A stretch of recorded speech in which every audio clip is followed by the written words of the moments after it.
Steven game, bruh.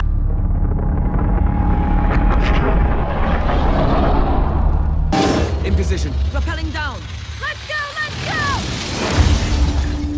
go! Experts in close quarters combat. Masters in seizing the tactical advantage.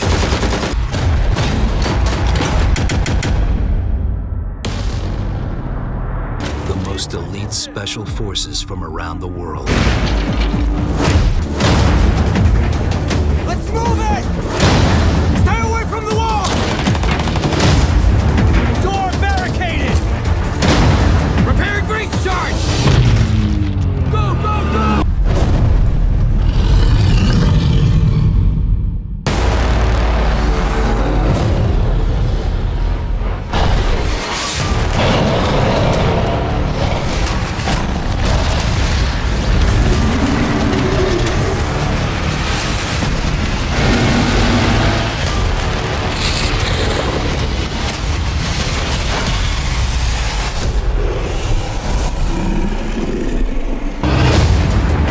Targets on the fourth floor.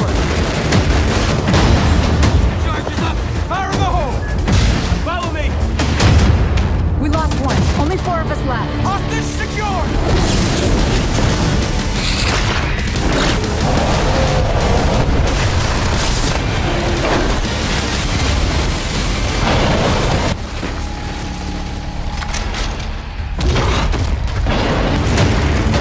The rules of combat have changed.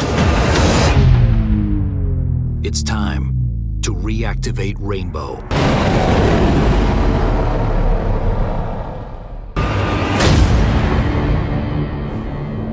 Hey guys, it's Chris from DYEGB today, bringing you episode 2 of This Versus That. In today's episode, we are bringing you Evolve versus Rainbow Six Siege. So both of these are squad-based FPS tactical shooters. So obviously being that you have a set amount of people versus a set amount of people. Now for this one, you will notice that there is no gameplay audio. The reason being is when I plug my microphone in, Elgato doesn't let me record the gameplay. But in saying that, with these sorts of games, I do feel like that a microphone is a must. It's heavily reliant on knowing where your team is, what your team is doing, and just communication really. So communication for me is a must for these types of games. It's not like COD where you just run in, gun shooting and hope for the best. These ones are very tactical. You have to organise where you're going to be, what you're going to do, how you're going to do it. So first things first, we'll get into how they're similar. So with these games, they are both online only. They do have offline modes, but they're more training rather than actual storyline. So with that one, you do require a connection for both of these games. And that's pretty much where the similarities are. That's really about it. In Evolve, it's 4 versus 1, 4 hunters versus 1 monster, and depending on which game mode you're playing for Rainbow Six, it's 5 versus 5 predominantly for the main game mode. So with Evolve, which I'll jump into first, you have 4 types of hunters. You have Assault, who is your damage dealer, a Trapper, who sort of brings up a force field and traps the monster in a particular area, Support, which is either for more damage or protection, depending on which one you choose, and then a Medic is able to obviously revive. With Evolve as well, because it is quite a big game in regards to map sizes and length of play per game, there is a respawn available. So what you'll do is you'll die, can either be revived, or you die and then you drop back into the game after a few minutes. With the monsters for Evolve, they have 3 stages, 1, 2 and 3, nice and simple. Now with the monsters, they originally brought out the Goliath, the Wraith and the Kraken. That was in the original. Since then with the DLC, they have had the Behemoth and the Gorgon. Now each one has their own abilities depending on which one you choose. So that obviously can change the game that you play. However, for the games that I was playing, I did feel that the monsters were slightly overpowered.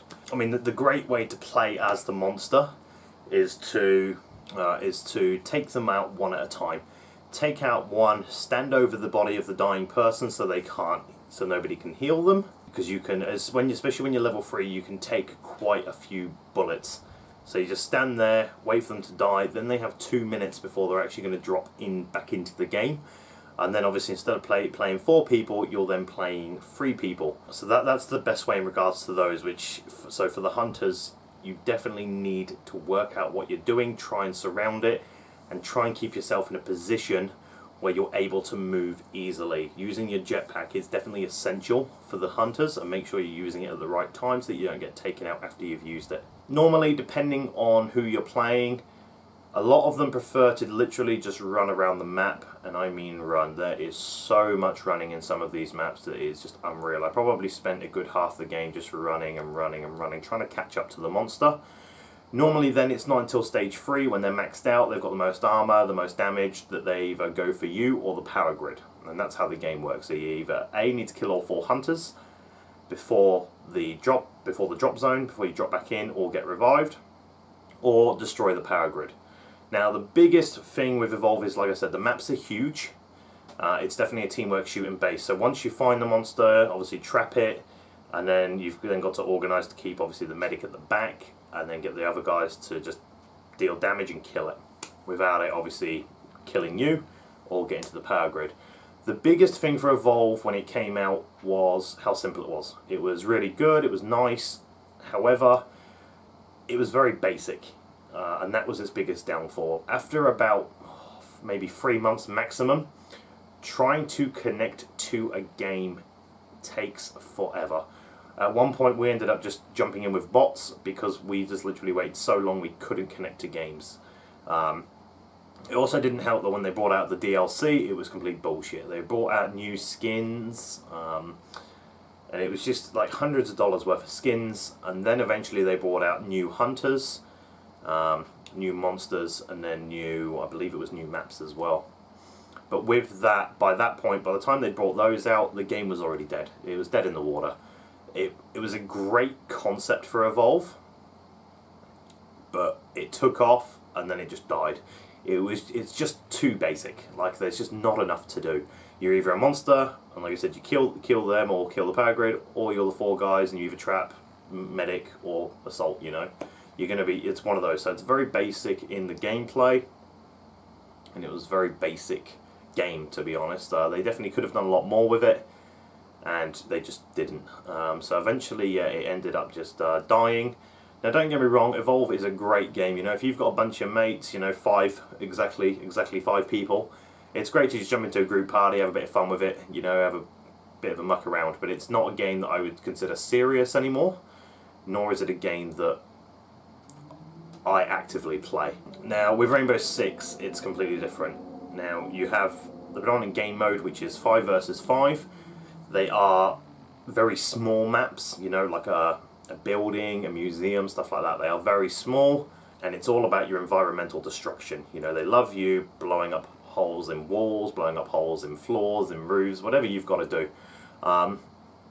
And with this one, there are no respawns. You have your tactical spawns when you first jump in. You get to pick whereabouts you're going to attack from, and then you communicate as a team as to where you're going to go, where they are. For the first, I believe, like 30 seconds, you get to jump in with a little drone and try and find the guys or the objective. There are objectives to this one. Similar to Evolve, it's either kill everyone, or you've got to shut down like a biological weapon, or if you're a defender, it's kill the attackers. Sometimes I still do find matchmaking can be off. For some of the gameplay that you're going to see for this one here, there was 2 experienced guys to 3 new guys, which is very, very wrong in my opinion. As you'll notice, a lot of the new guys got killed very, very quickly. However, big props to the guy that I was playing with, who was a high level.